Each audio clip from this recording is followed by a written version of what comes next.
dako kay tabang para sa kuan, then na-inspire pud ko nga mo ipadayon bitaw ako ang dream in life na bisan og kanang dahan og mga problema, go lang gyud, go with the flow. Naman jud na mga tao jud na mo gud sa to mo dool na mohatag og kanang like sa inyo like sa good neighbors na mo tabang sila, mo support sila sa kuang life. Kay naka-experience og broken family good ma'am. Then kuan ako tong kawalingon na padayon jud bisan og kanang gina-bash kasi mo mga silingan na dili makahuman.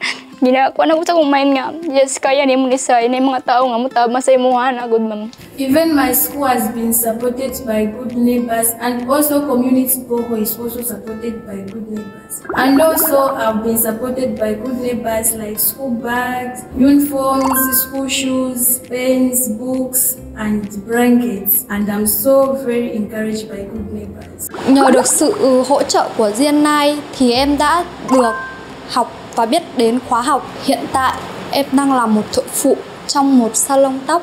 Sau này khi đã thành công, em muốn trở thành một người giúp ích cho xã hội và có thể giúp đỡ cho nhiều người có hoàn cảnh khó khăn ở quê hương mình. Ước mơ của em là trở thành một thợ chính chuyên nghiệp trong một salon tóc và sau đó có thể mở được một salon riêng của chính mình. Và em muốn sau này có thể giúp được các bạn ở vùng xa như em có được một nghề nghiệp ổn định trong tương lai và một mức thu nhập nhất định. My real career is to become a nurse, but first of all, I'll start farming so that I can earn money by paying my fees for achieving my dreams by becoming a nurse. The reason why I became a nurse is that what happened to my sister.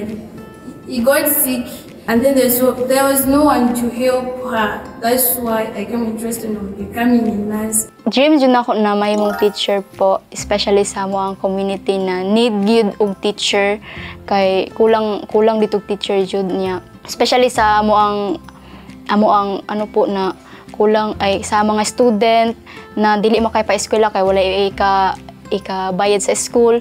So mag tutor sa ilaha bisag kanang walay bayad good na ma-inspire po sila na i-continue nila ilang dream na mo parehas na ma-success.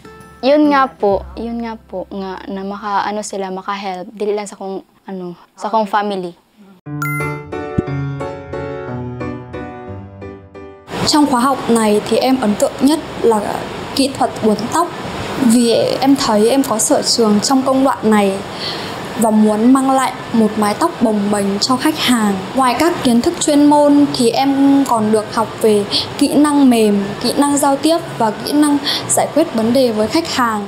I'm so happy by joining Farmers Club.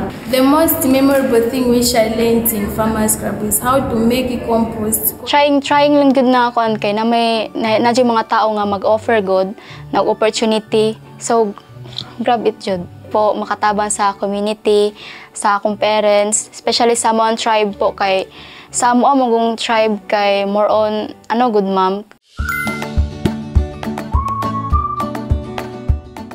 So dako day ko pagpasalamat sa sponsor nako. So tungod niya na mas mo ipadayon ako akong dream in life na ako diri nga nagpadayon. And then thank you jud kaayo kay tungod nimo kay naako diri karon nagpurso sa ako ang dream and unta na i-bless ka sa Ginoo sa kanunay ang imuhang healthy na mas more daghan pa kay matabangan ng mga tao nga mas nangangailangan. Thank you my sponsor for supporting me, and I'm so very happy to be at school by now because I want to achieve my dreams so that I can help others. Em cảm ơn nhà bảo trợ vì đã giúp đỡ em trong suốt quá trình trưởng thành của mình. Em sẽ cố gắng hơn nữa trong công việc và cuộc sống để không phụ sự kỳ vọng của nhà bảo trợ.